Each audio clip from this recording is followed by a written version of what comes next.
Uptown Swing level 1, 8 count. Hannah. Peter. You all did great. Woo, you did it. Okay. So we did a bunch of dancing stuff today and some lead and follow stuff to sort of begin with. We did the pecs with promenades. You got to know that. Rock, step, triple step, hey, hey.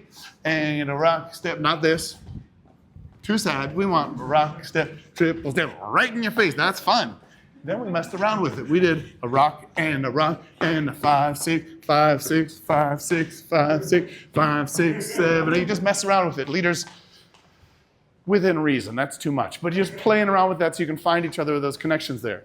Then we took that and we did the same thing. Sometimes we did a promenade with it. You could just keep walking. The thing here, every time as followers, you're thinking one direction at a time. So don't think about where you're supposed to go. Just try to do the last thing you heard. Then we worked on this right here.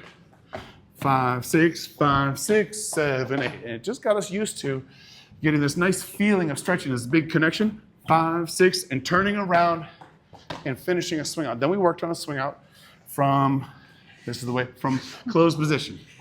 1, 2, 3, and 4, 5, 6, 7, 8. That same thing, but we got to build up that feeling in the beginning. You did awesome with that. And then we put a circle on the end. And for the circle, we really wanted the followers to keep moving and keep facing their partners. So that feeling is catchable. We got a lot more feeling between us. And everybody rocked it. Give it up for yourselves. That's it.